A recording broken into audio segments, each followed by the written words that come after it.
सभी को ओम। मैं योग शिक्षक महेंद्र सिंह, संचालक माही योगा स्टूडियो। आज की क्लास में हम बात करेंगे नवधा भक्ति, जो कि नाम से जाहिर है। नवधा भक्ति यानी कि 9 भक्तियां मनुष्य को मोक्ष की प्राप्ति के लिए 9 भक्तियां बताई गई हैं, जिनका उल्लेख 2 युगों में मिलता है। सतयुग में प्रहलाद जी के द्वारा अपने पिता हिरण्यकश्यप को कहा गया था 9 भक्तियों के बारे में। त्रेता युग की बात करें तो त्रेता युग में श्री राम के द्वारा माँ सबरी को 9 भक्तियां बताई गई थी। इनके बारे में डिटेल से बात करेंगे। तो पहला हम सतयुग की बात करें तो भगवत पुराण के 7वें खंड में और 5वें अध्याय के 23 और 24 नंबर श्लोक में प्रहलाद जी ने अपने पिता हिरण्यकश्यप को नवधा भक्ति के बारे में बताया। बताया जाता है कि एक बार हिरण्यकश्यप अपने पुत्र से खुश होकर और अपने पुत्र को गोद में बिठाता है और फिर पूछता है कि बेटा, आपने अपने गुरु से बहुत सी शिक्षा प्राप्त की, उस शिक्षा में से कोई एक चीज मुझे बताएं, कोई एक चीज मुझे बताएं जो सबसे अच्छी थी। तो प्रहलाद जी उन्हें उस नवधा भक्ति के बारे में बताते हैं कि वो 9 भक्तियां क्या थी। तो लिखा है, स्वर्णम कीर्तनम विष्णु स्मरणम पाद सेवनम अर्चनम वंदनम दास्यम सत्य माते निवेदनम। यानी कि उन्होंने इस प्रकार से 9 भक्तियों का उच्चारण करके बताया। तो मैं आपको एक एक भक्ति के बारे में बताऊंगा। पहली भक्ति उन्होंने बताया सत्संग, यानी कि श्रवण, सुनना। दूसरी भक्ति उनकी जो थी वो थी कीर्तन। तीसरी स्मरण, चौथी पाद सेवन, 5वीं अर्चन, 6ठी वंदन, 7वीं दास्य, 8वीं संख्य और 9वीं आत्म निवेदन। अब एक एक पे अपन बात करेंगे। पहली भक्ति स्वरण।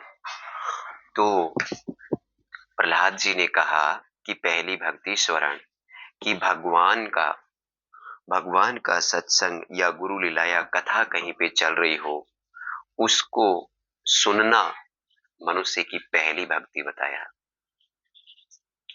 दूसरी भक्ति कीर्तन, यानी कि भगवान की भक्ति का गायन करना दूसरी भक्ति बताया। तीसरी भक्ति स्मरण, यानी कि भगवान को याद करना तीसरी भक्ति बताया। और चौथी भक्ति पाद सेवन, भगवान के चरणों की सेवा करना, ये चौथी भक्ति बताया।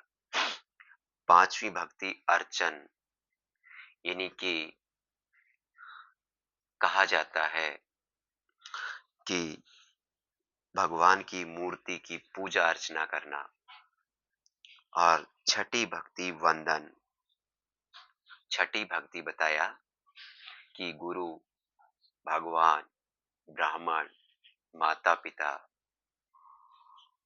उन सभी को बिना किसी अहंकार के नमन करना, नमस्कार करना, ये 6ठी भक्ति बताया। 7वीं भक्ति दास्य, बताया कि भगवान को स्वामी समझकर अपने आप को उसका दास समझकर भगवान की सेवा करना, ये सातवीं भक्ति। आठवीं भक्ति संख्य, यानी कि भगवान को अपना सखा मित्र मानकर भगवान को मानना, भक्ति करना। और नौवा बताया आत्म निवेदन, यानी कि सब कुछ भगवान को समर्पित कर देना। तो इस प्रकार से ये नवदा भक्ति का जिक्र भगवत पुराण के 7वें खंड में और 5वें अध्याय के 23 और 24 नंबर श्लोक पे मिलता है।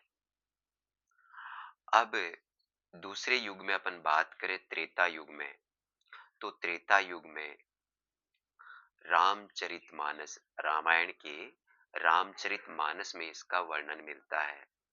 जब भगवान श्री रामचंद्र जी और लक्ष्मण जी दोनों सीता मैया की खोज में वन वन घूमते हैं और घूमते घूमते वो माँ सबरी के आश्रम में पहुंच जाते हैं।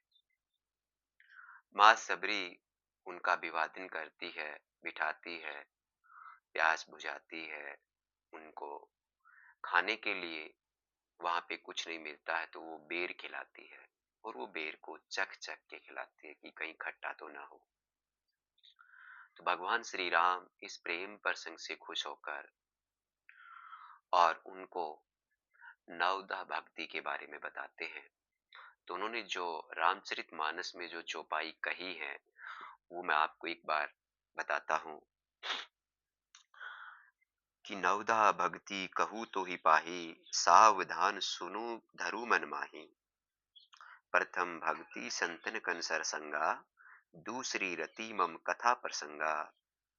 गुरुपद पंकज सेवा, तीसरी भक्ति अमान।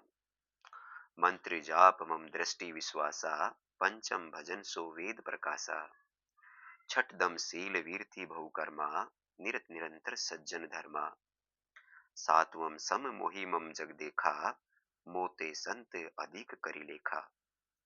आठवम जथा लाभ संतोषा, सपने हु नहीं देखी परदोषा। नवम सरल सब सन छलहीना।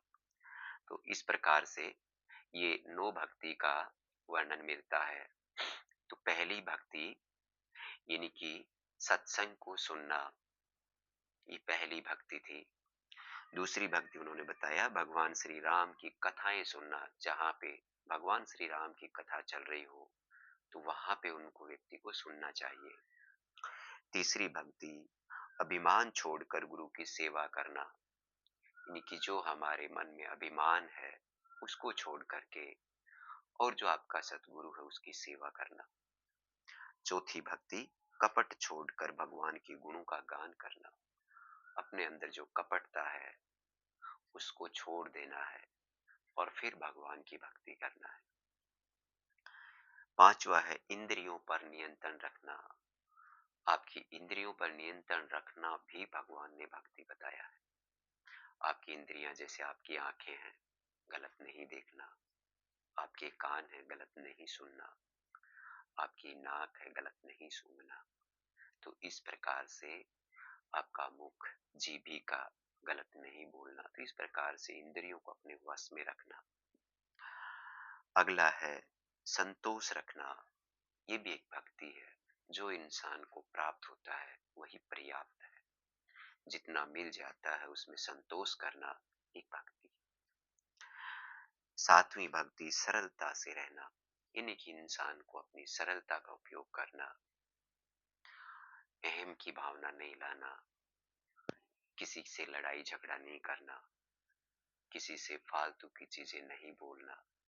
तो ये भी एक भक्ति है।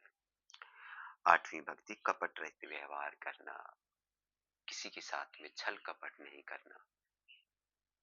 और नौवीं संपूर्ण जगत को संभाव से भगवान को मानना।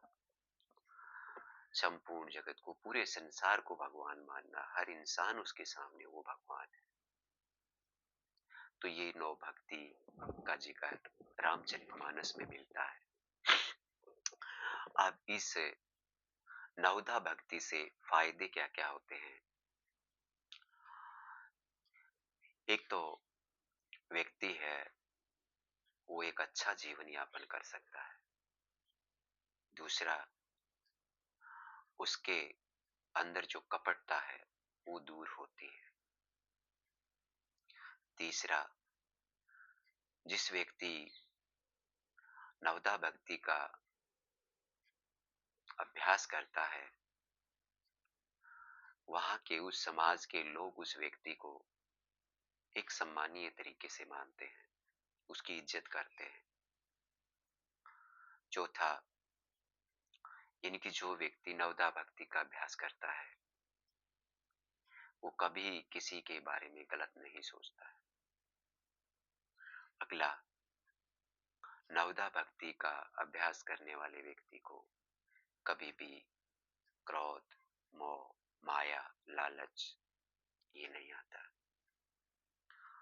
और लास्ट, दोषों को दूर करके और वो मोक्ष की प्राप्ति कर सकता है। तो ये नवदा भक्ति के बारे में कुछ मैंने आपको जानकारी दिया। ये जानकारी आपको कैसी लगी, आप कमेंट बॉक्स में मुझे बता सकते हैं, शेयर कर सकते हैं। आप अपने बच्चों को या आपसे जो भी मिलते हैं, उनको आप जरूर नवदा भक्ति के बारे में बताएं कि नवदा भक्ति क्या थी, त्रेता युग में, सतयुग में किस प्रकार से भगवान श्री राम ने और माँ सबरी को नवदा भक्ति का बोध कराया।